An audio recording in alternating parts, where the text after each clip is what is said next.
നാട്ടുവിശേഷം ഒറ്റനോട്ടത്തിൽ. ആലുവ മുപ്പത്തടം ജലശുദ്ധീകരണശാല അധികൃതരുടെ അവഗണനയിൽ നവീകരണമില്ലാതെ ജലശുദ്ധീകരണശാല കാട് മൂടിക്കിടക്കുന്നു. ബാലവേലയും പീഡനവും നടത്തിയ കേസിൽ മിഠായി കമ്പനി ഉടമകൾക്ക് ജാമ്യം നൽകിയ നടപടിയിൽ വ്യാപക പ്രതിഷേധം. പോലീസിനുമേൽ സ്വാധീനം ചെലുത്തിയത് ആലുവയിലെ രാഷ്ട്രീയ പ്രമുഖനെന്ന സൂചന. ദളിത് വിദ്യാർത്ഥികളുടെ വീട്ടിൽ അതിക്രമിച്ചു കയറി തലയിൽ മദ്യമൊഴിച്ച കേസിലെ മുഖ്യപ്രതിയെ യൂത്ത് കോൺഗ്രസ് സംരക്ഷിക്കുന്നുവെന്നാരോപിച്ച ഡിവൈഎഫ്ഐയുടെ നേതൃത്വത്തിൽ മുനമ്പം പോലീസ് സ്റ്റേഷനിലേക്ക് മാർച്ച്. ആലുവ സിവിൽ സ്റ്റേഷൻ കേസിൽ മാലിന്യ ശേഖരം സിവിൽ സ്റ്റേഷൻ അധികൃതരും മുനിസിപ്പൽ അധികൃതരും പരസ്പരം പഴിച്ചായിരുന്നു. വിശദമായ റിപ്പോർട്ടുകളിലേക്ക്. 3 പഞ്ചായത്തുകളിലെ 1.5 ലക്ഷത്തോളം വരുന്ന ജനങ്ങൾക്ക് ശുദ്ധജലം എത്തിക്കുന്ന മുപ്പത്തടം ജലശുദ്ധീകരണ പദ്ധതി ഇപ്പോഴും അവഗണനയിൽ തന്നെ. വാഗ്ദാനങ്ങൾ പലതും ഉണ്ടായിട്ടുണ്ട്, എന്നാൽ യാതൊന്നും പ്രാവർത്തികമാവുന്നില്ല. ശുദ്ധീകരണശാലയുടെയും വിതരണ ശൃംഖലയുടെയും നവീകരണമാണ് ആവശ്യം. ജീർണാവസ്ഥയിൽ ഓടുന്ന പദ്ധതിക്ക് ഇനിയൊരു നവീകരണം കൂടിയേ തീരൂ. ഇത് പറയാൻ തുടങ്ങിയിട്ട് തന്നെ വർഷങ്ങളായി. എന്നാൽ ഇതൊന്നും കണ്ടില്ലെന്ന് നടിച്ച് പോകുന്നിടത്തോളം പോകട്ടെ എന്ന മട്ടിലാണ് അധികാരികൾ. കരിമാലൂർ, ആലങ്ങാട്, കടങ്ങല്ലൂർ പഞ്ചായത്ത് പ്രദേശങ്ങളിലേക്ക് ശുദ്ധജലം എത്തിക്കാനാണ് 1985 മുപ്പത്തടത്ത് ജലശുദ്ധീകരണശാല സ്ഥാപിച്ചത്. പെരിയാറിൽ നിന്നും വെള്ളം പമ്പ് ചെയ്യുന്നതിന് ഏലൂക്കരയിൽ പമ്പ് ഹൗസും മുപ്പത്തടം കാരോത്തുകുന്നിൽ 15.5 MLD ശേഷിയുള്ള 2 പ്ലാന്റുകളാണ് ഉള്ളത്. ഇവിടെ നിന്നും ശുദ്ധീകരിക്കുന്ന വെള്ളം ആലങ്ങാട് കുന്നേലും യുസൈ കോളേജ് കുന്നിലും ആലങ്ങാട് ബ്ലോക്ക് ഓഫീസിലുമുള്ള ഓവർഹെഡ് ടാങ്കുകളിലും എത്തിച്ചാണ് ആലങ്ങാട്, കരിമാലൂർ പഞ്ചായത്ത് പ്രദേശങ്ങളിലേക്ക് വെള്ളം നൽകുന്നത്. കാരോത്തുകുന്നിൽ തന്നെയുള്ള ടാങ്കിൽ നിറച്ചുകൊണ്ട് കടങ്ങല്ലൂർ പഞ്ചായത്തിലെ ജനങ്ങൾക്കും വെള്ളം എത്തിക്കുകയാണ് ചെയ്യുന്നത്. സ്ഥാപിച്ചപ്പോൾ 15.5 MLD വെള്ളം ശുദ്ധീകരിക്കാൻ കഴിഞ്ഞെങ്കിലും ഇപ്പോൾ അത് പകുതിയായി കുറഞ്ഞു. എന്നാൽ കുടിവെള്ളത്തിന്റെ ഇപ്പോഴത്തെ ആവശ്യം ദിനംപ്രതി 20 MLD ആണ്. കാരണം 3 പഞ്ചായത്തുകളിലുമായി 12,500 ഗാർഹിക കണക്ഷനുകളുണ്ട്. 1,380 പൊതു ടാപ്പുകളിലൂടെയും വെള്ളം നൽകണം. ഇത്രയും വെള്ളം ഇവർക്കെല്ലാം കൂടി എങ്ങനെ വീതിച്ചു നൽകാനാകും? അതിന് ജീവനക്കാർ പരമാവധി ശ്രമിക്കുന്നുണ്ടെങ്കിലും കാര്യങ്ങൾ അത്ര എളുപ്പമല്ല. വെള്ളം ശുദ്ധീകരിക്കാനുള്ള പ്ലാന്റിന്റെ ശേഷിക്കുറവ് തന്നെയാണ് പ്രധാന പ്രശ്നം. 20 വർഷം മുമ്പ് സ്ഥാപിച്ച പ്ലാന്റിൽ ഇതുവരെ യാതൊരുവിധ അറ്റകുറ്റപ്പണികളും നടത്തിയിട്ടില്ല. ഇവിടെ 6 ഫിൽട്ടർ ബെഡുകളിലൂടെയാണ് വെള്ളം ശുദ്ധീകരിക്കുന്നത്. ഈ ബെഡുകളിലെ ബബിൾസ് വർഷാവർഷം കഴുകി വൃത്തിയാക്കി അടിഞ്ഞുകൂടിയിട്ടുള്ള ചെളി നീക്കം ചെയ്യേണ്ടതുണ്ട്. എന്നാൽ അങ്ങനെ ഒരു പണി കഴിഞ്ഞ വർഷം വരെ ഉണ്ടായിട്ടില്ല. ഈ വർഷം അതിന് തയ്യാറെടുത്തെങ്കിലും പൂർത്തിയാക്കാനും കഴിഞ്ഞില്ല. 2 ബെഡുകളിലെ മണൽത്തരികളെല്ലാം മാറ്റി പുതിയതാക്കി. അതിൽ അവസാനിച്ചു എല്ലാം. അതിനായി ഇറക്കിയിട്ടിരിക്കുന്ന മണൽ ഇപ്പോഴും മുപ്പത്തടം ശുദ്ധീകരണശാലയിൽ തന്നെയുണ്ട്. പദ്ധതിക്കായി അനുവദിച്ച പണം കുറഞ്ഞുപോയെന്ന കാരണത്താൽ കരാറുകാരൻ ഒഴിഞ്ഞു പോവുകയാണ് ഉണ്ടായത്. ഇനി പുതിയ കരാർ നൽകി ബാക്കിയുള്ള 4 എണ്ണവും നവീകരിക്കണം. ഇനിയുമുണ്ട് പ്ലാന്റിൽ അത്യാവശ്യമായി വേണ്ട അറ്റകുറ്റപ്പണികൾ. മോട്ടോറുകളുടെ സ്റ്റാർട്ടർ മാറ്റി സ്ഥാപിച്ചാൽ അവയുടെ ശേഷി കൂട്ടി കൂടുതൽ വെള്ളം പമ്പ് ചെയ്യുവാൻ കഴിയും. ബാലവേലയും പീഡനവും നടത്തിയ കേസിൽ അറസ്റ്റിലായ ആലുവ കുന്നത്തേരിയിലെ മിഠായി ഫാക്ടറി ഉടമകളായ ഇമ്മാനുവൽ, പ്രിൻസ്, ജെയിംസ് എന്നിവരെ ജാമ്യത്തിൽ വിട്ടത് പരക്കെ പ്രതിഷേധത്തിനിടയാക്കി. കേസിൽ ഇടപെട്ടത് ആലുവയിലെ പ്രമുഖ രാഷ്ട്രീയ നേതാവെന്ന് സൂചന. തിരുവനന്തപുരത്തെ ചൈൽഡ് ലൈൻ പ്രവർത്തകർ ഏറ്റെടുത്ത തമിഴ്നാട് സ്വദേശികളായ കുട്ടികളുടെ മൊഴി അനുസരിച്ചാണ് ആലുവ കുന്നത്തേരിയിലെ JMS ബെസ്റ്റ് സ്വീറ്റ്സ് എന്ന മിഠായി കമ്പനി ആലുവ പോലീസ് പരിശോധിച്ചത്. 14 11 വയസ്സ് പ്രായമുള്ള കുട്ടികളെ തൂത്തുക്കുടിയിൽ നിന്നും കേരളം കാണിക്കാമെന്ന് പറഞ്ഞു കൊണ്ടുവന്ന തമിഴ്നാട് സ്വദേശിയായ യുവാവ് മിഠായി കമ്പനിക്കാർക്ക് വിട്ടുകൊടുക്കുകയായിരുന്നു. ഒറ്റ ദിവസമേ ജോലി ചെയ്തുള്ളൂവെങ്കിലും കഠിനമായി മർദ്ദിച്ചതായി കുട്ടികൾ പറഞ്ഞു. കമ്പി വടിക്കുവരെ അടിച്ചതായാണ് അവരുടെ മൊഴി. തികച്ചും വൃത്തിഹീനമായ സാഹചര്യത്തിൽ പ്രവർത്തിക്കുന്ന കമ്പനി പോലീസ് പരിശോധിച്ചു. കുട്ടികളുടെ മൊഴി പ്രകാരം അറസ്റ്റ് ചെയ്ത കമ്പനി ഉടമകളെ കോടതിയിൽ ഹാജരാക്കിയെങ്കിലും ആലുവയിലെ ഒരു രാഷ്ട്രീയ പ്രമുഖന്റെ ഇടപെടൽ കാരണം ലഘുവായ വകുപ്പുകളെ ചാർജ് ചെയ്തുകൊള്ളുന്നറിയുന്നു. കോടതി ജാമ്യം അനുവദിച്ചു. പ്രതികളെ വിട്ടയച്ചതിൽ പരക്കെ പ്രതിഷേധമുണ്ട്. ബാലവേലക്ക് കുട്ടികളെ കൊണ്ടുവരുന്ന ഇടനിലക്കാരുടെ പ്രധാന താവളങ്ങളിലൊന്നാണ് ആലുവ റെയിൽവേ സ്റ്റേഷൻ. എന്നാൽ പ്രശ്നങ്ങൾ വിവാദമാവുമ്പോൾ പ്രതികളെ അറസ്റ്റ് ചെയ്ത് പേരിന് കേസ് ചാർജ് ചെയ്ത് ജാമ്യത്തിൽ വിടുന്നതാണ് അനുഭവം. രാഷ്ട്രീയ നേതാക്കളുടെ അവിഹിത ഇടപെടലും പകപോക്കലും കാരണം ആത്മാർത്ഥമായി കുറ്റാന്വേഷണം നടത്തുന്ന പോലീസുകാർക്കും ആത്മവീര്യം നഷ്ടപ്പെടുകയാണ്. ദളിത് വിദ്യാർത്ഥിനിയുടെ വീട്ടിൽ അതിക്രമിച്ചു കയറി തലയിൽ മദ്യമൊഴിച്ച് അപമാനിച്ച സംഭവത്തിലെ മുഖ്യപ്രതി രാഹുലിനെ യൂത്ത് കോൺഗ്രസിന്റെ ആവശ്യപ്രകാരം പോലീസ് അറസ്റ്റ് ചെയ്യുന്നില്ല എന്നാരോപിച്ച ഡിവൈഎഫ്ഐ വൈപ്പിൻ ബ്ലോക്ക് കമ്മിറ്റിയുടെ നേതൃത്വത്തിൽ മുനമ്പം പോലീസ് സ്റ്റേഷനിലേക്ക് മാർച്ച് നടത്തി. കോൺവെന്റ് ജംഗ്ഷനിൽ നിന്നും ആരംഭിച്ച പ്രതിഷേധ ജാഥയെ പോലീസ് സ്റ്റേഷന് 150 മീറ്റർ അകലെ സംസ്ഥാന പാതയിൽ ബാരിക്കേഡ് ഉയർത്തി വൻ പോലീസ് തടഞ്ഞു. ഇതേ തുടർന്ന് നടന്ന dharna DYFI Paravur block secretary PK Manoj ഉദ്ഘാടനം ചെയ്തു. ഡിവൈഎഫ്ഐ നേതാവ് AS രതീഷ് അധ്യക്ഷത വഹിച്ചു. AP Praveen, KK Gopi, VT Suraj, VT Shaiju തുടങ്ങിയവർ മാർച്ചിനും ധർണയ്ക്കും നേതൃത്വം നൽകി.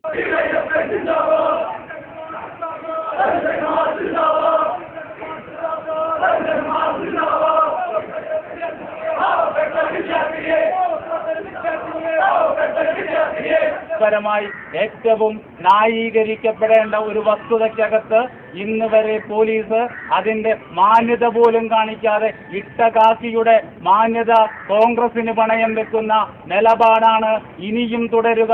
അങ്ങനെ തുടരുമ്പോൾ വീണ്ടും ഇവിടെ ഡിവൈഎഫ്ഐ വരേണ്ട ഒരു സ്ഥിതി ഉണ്ടായി കഴിഞ്ഞാൽ ഈ ബാരിക്കേഡല്ല, നിങ്ങൾ ഇവിടത്തെ മുഴുവൻ തോക്കുകളും നിരത്തി ഡിവൈഎഫ്ഐയെ തടയുവാൻ തീരുമാനിച്ചാൽ തടഞ്ഞാൽ നിൽക്കുന്ന പ്രസ്ഥാനമല്ല എന്ന് ഇന്നലകളിലെ കേരളത്തിന്റെ സമരചരിത്രം പഠിച്ചിട്ടുള്ള മുഴുവൻ പോലീസ് ഉദ്യോഗസ്ഥർക്കും അറിയാൻ കഴിയുന്നതാണ്.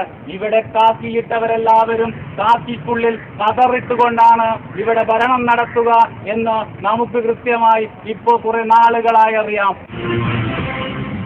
ആലുവ സിവിൽ സ്റ്റേഷൻ ഗേറ്റിൽ മാലിന്യ ശേഖരം. വിവിധ ആവശ്യങ്ങൾക്കായി ആയിരക്കണക്കിന് പൊതുജനങ്ങൾ നിത്യേന കയറിയിറങ്ങുന്ന ഗേറ്റിൽ ദുർഗന്ധം കൊണ്ട് ശ്വാസം മുട്ടലുണ്ടാവുന്ന അവസ്ഥയാണ്.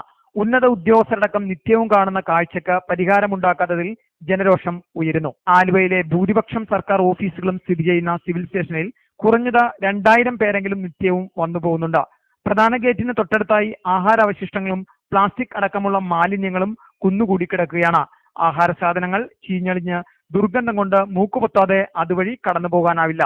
നൂറുകണക്കിന് ഉദ്യോഗസ്ഥരും ഈ ഗേറ്റിലൂടെ വരികയും പോവുകയും ചെയ്യുമ്പോഴും ഈ മാലിന്യ കാഴ്ചയ്ക്ക് മുന്നിൽ കണ്ണും മൂക്കും പൊത്തുകയാവാം.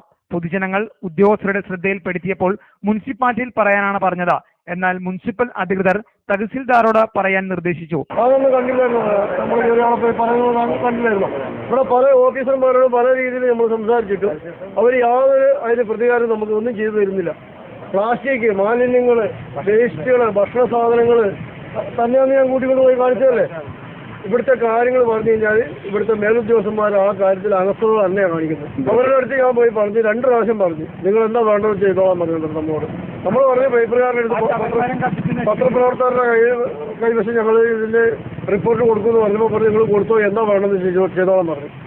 മുനിസിപ്പാലിറ്റി പറഞ്ഞപ്പോൾ മുനിസിപ്പാലിറ്റിയും പറയുന്നത് നമുക്കിതിന് യാതൊരു മാർഗവുമില്ല, തഹസിൽദാറിന്റെ അടുത്ത് പറയാനാ പറയുന്നത്. ഞങ്ങളിതിന് എന്താ ചെയ്യണ്ടേ? ഇത് മെയിൻ ഗേറ്റാണ്. ഈ മെയിൻ ഗേറ്റിൽ ഒരു ദിവസം ഏറെക്കുറെ ഒരു 10,000-2000 ഇതിനകത്ത് ജനങ്ങൾ വന്നും പോയിക്കൊണ്ടിരിക്കുന്ന ഒരു സ്ഥാപനമാണിത്. മാലിന്യ കൂമ്പാരത്തിനടുത്ത് നിൽക്കുന്ന തണൽമരം ഇടയ്ക്കിടെ മാലിന്യം തീയിട്ട് നശിപ്പിക്കുന്നതിനാൽ ഉണങ്ങി കരിഞ്ഞു നിൽക്കുകയാണ്. വനവൽക്കരണത്തെയും വൃക്ഷ സംരക്ഷണത്തെയും പ്രോത്സാഹിപ്പിക്കണമെന്ന് ആഹ്വാനം ചെയ്യുന്ന സർക്കാർ വകുപ്പുകളുടെ കേന്ദ്രത്തിലെ മരത്തിന്റെ അവസ്ഥ അത്രയ്ക്ക് പരിതാപകരമാണ്. പ്രസംഗങ്ങളും പോസ്റ്ററുകളും ബോധവൽക്കരണവും സർക്കാർ തലത്തിൽ തന്നെ പ്രചരിപ്പിക്കേണ്ട സർക്കാർ വകുപ്പുകൾ പകർച്ചവ്യാധികളും ദുർഗന്ധവും പടരുന്ന മാലിന്യങ്ങൾ കുന്നുകൂടുന്നതും കരിഞ്ഞ് അസ്ഥിപഞ്ജരമായ തണൽമരവും കാണാത്തതോ അന്ധത നടിക്കുന്നതോ എന്നാണ് പൊതുജനങ്ങൾ സംശയിക്കുന്നത്. ദേശീയപാതയ്ക്ക് സമീപവും കണ്ടെയ്നർ റോഡരികിലുമായി സ്ഥാപിച്ചിട്ടുള്ള കൂറ്റൻ പരസ്യ ബോർഡുകൾ അപകട ഭീഷണിയാകുന്നു. കഴിഞ്ഞ ദിവസമുണ്ടായ ശക്തമായ കാറ്റിൽ മൂലമ്പള്ളി ഭാഗത്ത് പാടത്തിന്റെ ചിറയിൽ സ്ഥാപിച്ചിരുന്ന കൂറ്റൻ പരസ്യ ബോർഡ് 2 ഒടിഞ്ഞു വീണതാണ് അവസാനത്തെ സംഭവം. 20 അടിയോളം നീളവും 30 അടിയിലേറെ വീതിയും ഉണ്ടായിരുന്ന പരസ്യ ബോർഡ് മറിഞ്ഞ വീണതിനെ തുടർന്ന് കായ്ഫലമുള്ള 6ഓളം തെങ്ങുകൾ ഒടിഞ്ഞുപോയിരുന്നു. തരിച്ചിട്ടിരിക്കുന്ന പാടത്തിൻകരയിൽ ഇത്തരത്തിൽ കൂറ്റൻ ബോർഡുകൾ സ്ഥാപിക്കുന്നതിന്റെ മറവിൽ പാടങ്ങൾ നികത്തുന്നതിനുള്ള ജോലികളും നടക്കുന്നതായി ആക്ഷേപമുണ്ട്.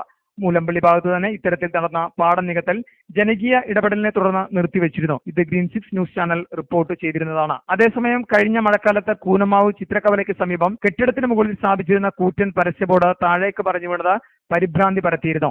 1.5 വർഷം മുമ്പ് പഞ്ചായത്ത് അധികൃതരും പോലീസും പരസ്യ ബോർഡുകൾ നീക്കം ചെയ്യുന്നതുമായി ബന്ധപ്പെട്ട് ചർച്ചകൾ നടത്തിയിരുന്നുവെങ്കിലും നടപടികൾ ഫയലിൽ ഒതുങ്ങുകയായിരുന്നു. Paravur town merchants youth wing സംഘടിപ്പിക്കുന്ന retail empowerment program life time achievement award 2014 July 6 ഞായറാഴ്ച ഉച്ചയ്ക്ക് 1:30 മുതൽ വൈകുന്നേരം 6 വരെ നടക്കുമെന്ന് Paravur town merchant association president S Divakaran Pillai അറിയിച്ചു. Retail empowerment program 2014 customer relationship, selling skills, retail രംഗത്തെ പുതിയ പ്രവണതകൾ തുടങ്ങിയ കാര്യങ്ങളെക്കുറിച്ച് പരിശീലന ക്ലാസ് നടക്കും. ചടങ്ങിൽ പ്രമുഖ വ്യവസായി കൊച്ചൗസേഫ് ചിറ്റിലപ്പള്ളി പങ്കെടുക്കും. ലൈഫ് ടൈം അച്ചീവ്മെന്റ് അവാർഡ് 2014 വ്യാപാരി വ്യവസായ അംഗങ്ങളിൽ 25 വർഷം പൂർത്തിയാക്കിയവരിൽ നിന്നും അവാർഡിനായി തിരഞ്ഞെടുത്ത പറവൂർ ജ്വല്ലറി ഉടമ VP ജോസഫിനെ ചടങ്ങിൽ വെച്ച് പ്രമുഖ വ്യവസായി Kochouseph Chittilappilly life time achievement അവാർഡും സമ്മാനിക്കും. വാർത്താ സമ്മേളനത്തിൽ പറവൂർ ടൗൺ മർച്ചന്റ് അസോസിയേഷൻ നേതാവ് TG Balakrishnan, youth wing president AS Manoj, secretary AH Haris, Pramod, Srinivasan തുടങ്ങിയവർ പങ്കെടുത്തു. ഇവിടെ ചെറുകിട കച്ചവടക്കാരും പഴയ കച്ചവടക്കാരും അവൻ അന്താളിച്ച് നിൽക്കുന്ന ഒരു സമയമാണ്. അതുകൊണ്ട് അവർക്ക് ഒരു നല്ല കച്ചവട രംഗത്തേക്ക് പുതിയ കച്ചവട രംഗത്തേക്ക് വരാൻ വേണ്ടിയിട്ടുള്ള ഒരു ക്ലാസ്. അതിനെങ്കിലും ഓരോ മതവും കച്ചവടക്കാരനൊക്കെ പുറത്തൊന്നും വേണ്ടായിരുന്നു. കാശും കടമുറി മാത്രം ഉണ്ടെങ്കിൽ കച്ചവടം നടത്താൻ മതി. ഇന്ന് കാശും കടമുറി മാത്രം പോയാൽ ഇന്ന് അതിനെ പറ്റിയൊരു ഗ്രാഹ്യമില്ല, കൂടുതൽ ഗ്രാഹ്യമുണ്ട്. ആ ഗ്രാഹ്യം ഉണ്ടാകാൻ വേണ്ടിയിട്ട് പഴയ കച്ചവടക്കാരെയും പ്രത്യേകിച്ച് യുവതലമുറയിൽ അവരിൽ ആ ഗ്രാഹ്യം വളർത്താൻ വേണ്ടിയിട്ട് നന്നായി ഈ കച്ചവട രംഗത്ത് നല്ല നിലയിൽക്കൂടെ പ്രവർത്തിച്ച് വളരെ വലിയ ഉന്നതങ്ങളിലേക്ക് എത്തിയിട്ടുള്ള ചില ആളുകൾ അവരുടെ ക്ലാസുകൾ വല്ലാർപാടം കണ്ടെയ്നർ റോഡിൽ ചേരാനല്ലൂർ ഭഗവതി ക്ഷേത്രത്തിനടുത്ത് കണ്ടെയ്നർ റോഡിലെ തുരങ്കപാതയുടെ ഇരുവശവും രൂക്ഷമായ വെള്ളക്കെട്ട്. കാൽനട യാത്രയും വാഹനയാത്രയും ദുരിതമാകുന്നു. ഏറെ താഴ്ന്ന ഈ പ്രദേശത്ത് മഴക്കാലത്ത് വെള്ളക്കെട്ട് സ്ഥിരമായി അനുഭവപ്പെടാറുണ്ടെങ്കിലും അധികൃതർ ഗൗനിക്കാറില്ല. റോഡിൽ വെള്ളം ഒലിച്ചിറങ്ങുന്നത് ഇരുചക്ര വാഹനങ്ങൾ തെന്നി വീഴുന്നതിന് ഇടയാക്കുന്നുണ്ട്. തിരക്കൊഴിഞ്ഞ പ്രദേശത്ത് ഒരു അപകടം നടന്നാൽ ആരെങ്കിലും ഇതുവഴി യാത്ര ചെയ്താൽ മാത്രമേ കാണുകയുള്ളൂ. മാസങ്ങൾക്ക് മുമ്പ് തുരങ്കപാതയിൽ മാലിന്യം കുന്നുകൂടി ചീഞ്ഞ് ദുർഗന്ധം പരത്തി യാത്രക്കാർക്ക് ദുരിതപർവം ഒരുക്കിയ ഗ്രീൻ 6 ചാനൽ റിപ്പോർട്ട് ചെയ്തിരുന്നു.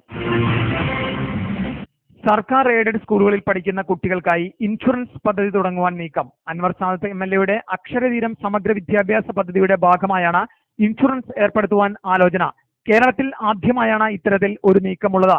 ആലുവ പാലസിൽ അൻവർ സാദത്ത് MLA അധ്യക്ഷതയിൽ കൂടിയ ആലോചന യോഗത്തിൽ DPO KM Thomas, DEO Sethumadhavan, oriental insurance company divisional manager Mathew, Aluva നിയോജകമണ്ഡലത്തിലെ സ്കൂളുകളിലെ ഹെഡ്മാസ്റ്റർമാർ, PTA പ്രസിഡന്റുമാർ എന്നിവർ പങ്കെടുത്തു. MLA നടപ്പിലാക്കിയ അക്ഷരതീരം സമഗ്ര വിദ്യാഭ്യാസ പദ്ധതിയുടെ ഭാഗമായി നിയോജകമണ്ഡലത്തിലെ എല്ലാ സർക്കാർ എയ്ഡഡ് സ്കൂളുകളിലെയും വിദ്യാർത്ഥികളെ ഇൻഷുറൻസ് സുരക്ഷയിലാക്കാനാണ് ആലോചിച്ചത്. കുട്ടികൾക്ക് അപകടം സംഭവിച്ചാലും ആശുപത്രിയിൽ പ്രവേശിക്കപ്പെട്ടാലും മാതാവോ പിതാവോ മരിച്ചാലും 25,000 രൂപ സഹായധനമായി കിട്ടുന്ന തരത്തിലുള്ള സുരക്ഷയ്ക്കാണ് ഉദ്ദേശിക്കുന്നത്. വിദ്യാഭ്യാസ അവാർഡുകളും പാവപ്പെട്ടവർക്ക് അച്ഛനോ അമ്മയോ ഇല്ലാത്തവർക്ക് പഠനോപകരണങ്ങളും യൂണിഫോമുകളെല്ലാം വിതരണം ചെയ്യുന്നത് അക്ഷരതീരം സമഗ്ര വിദ്യാഭ്യാസ പദ്ധതി പ്രകാരം MLA നടപ്പിലാക്കിയിട്ടുണ്ട്. ഇൻഷുറൻസ് പ്രീമിയം കൊടുക്കൽ സ്പോൺസർമാരെ കണ്ടെത്താനാണ് ശ്രമം. ഈ പദ്ധതി നടപ്പിലായാൽ സംസ്ഥാനത്ത് ആദ്യ സംരംഭമായിരിക്കും. അതിന്റെ നേട്ടം അൻവർ സാദത്തിന് മാത്രം അവകാശപ്പെട്ടതാകും. നിയോജകമണ്ഡലത്തിലെ 18,650 കുട്ടികൾക്ക് ഈ ആനുകൂല്യം ലഭ്യമാക്കുവാൻ ഉദ്ദേശിക്കുന്നതായും MLA പറഞ്ഞു. ആലുവ നിയോജകമണ്ഡലം സമഗ്ര വിദ്യാഭ്യാസ പദ്ധതി കീഴിൽപ്പെടുത്തിയ പദ്ധതിയാണ്. സമഗ്ര വിദ്യാഭ്യാസ പദ്ധതി കീഴിൽപ്പെടുത്തിക്കൊണ്ട് പല പദ്ധതികളും ഇന്ന് ആലുവ നിയോജകത്തിൽ നടപ്പിലാക്കിക്കൊണ്ടിരിക്കുകയാണ്. അതിന്റെ ഭാഗമായി ഇപ്പോൾ ഒരു ഇൻഷുറൻസ് പദ്ധതി ഈ നിയോജകത്തിൽ നടത്താൻ ഉദ്ദേശിക്കുന്നു. അതായത് നമ്മുടെ ആലോചനകളുണ്ട്. അതിന്റെ നടപടിക്രമങ്ങൾ ആവണമുള്ളൂ. അപ്പോൾ അതിന്റെ പൂർണ്ണമായ കാര്യങ്ങൾ ആഗ്രഹിക്കുമ്പോൾ അത് എത്രയും വേഗം നടപ്പിലാക്കാനുള്ള ഒരു കാര്യങ്ങളാണെന്ന് യോഗത്തിൽ പ്രധാനമായി ചർച്ച ചെയ്യും. ആലുവയുടെ അക്ഷരങ്ങളുടെ കലാശാലയ്ക്ക് സുവർണ ജൂബിലിയുടെ നിറവ. ആയിരങ്ങൾക്ക് അറിവിന്റെ ജാലകം തുറന്നുകൊടുത്ത സെന്റ് സേവിയേഴ്സ് കോളേജ് ചാരിതാർത്ഥ്യത്തിന്റെ 50ാം വാർഷികം കൃതജ്ഞതാ സമൂഹ ബലിയോടെ സമാപന സമ്മേളനത്തിലേക്ക് കടക്കുകയാണ്. ഒരു വർഷം നീണ്ടുനിന്ന സുവർണ ജൂബിലി ആഘോഷങ്ങളുടെ സമാപന സമ്മേളനം 12-ന് കേരള മുഖ്യമന്ത്രി ഉമ്മൻചാണ്ടി ഉദ്ഘാടനം ചെയ്യും. ചർച്ചാ ക്ലാസുകൾ, സിംപോസിയങ്ങൾ, കലാപരിപാടികൾ എന്നിവയോടെയാണ് കഴിഞ്ഞ ഒരു വർഷക്കാലം വിജ്ഞാനത്തിന്റെയും കലയുടെയും സാമൂഹ്യ ബോധവൽക്കരണത്തിന്റെയും ആഘോഷങ്ങളായിരുന്നു സുവർണ ജൂബിലി പരിപാടികൾ. ബിഷപ്പ് ഡോക്ടർ ജോസഫ് കളത്തിപ്പറമ്പിന്റെ മുഖ്യ കാർമ്മികത്വത്തിൽ 50 പുരോഹിതന്മാർ പങ്കെടുത്ത കൃതജ്ഞതാ സമൂഹ ബലി ഭക്തി നിർഭരമായിരുന്നു. സെന്റ് സേവിയേഴ്സ് ഓഡിറ്റോറിയത്തിൽ നടന്ന ചടങ്ങിൽ അധ്യാപകരും വിദ്യാർത്ഥികളുമടക്കം നല്ലൊരു സദസ്സും സന്നിഹിതരായിരുന്നു. നാട്ടുവിശേഷം ഒറ്റനോട്ടത്തിൽ ആലുവ മുപ്പത്തടം ജലശുദ്ധീകരണശാല അധികൃതരുടെ അവഗണനയിൽ നവീകരണമില്ലാതെ ജലശുദ്ധീകരണശാല കാട് മൂടിക്കിടക്കുന്നു. ബാലവേലയും പീഡനവും നടത്തിയ കേസിൽ മിഠായി കമ്പനി ഉടമകൾക്ക് ജാമ്യം നൽകിയ നടപടിയിൽ വ്യാപക പ്രതിഷേധം. പോലീസിനുമേൽ സ്വാധീനം ചെലുത്തിയത് ആലുവയിലെ രാഷ്ട്രീയ പ്രമുഖനെന്ന സൂചന.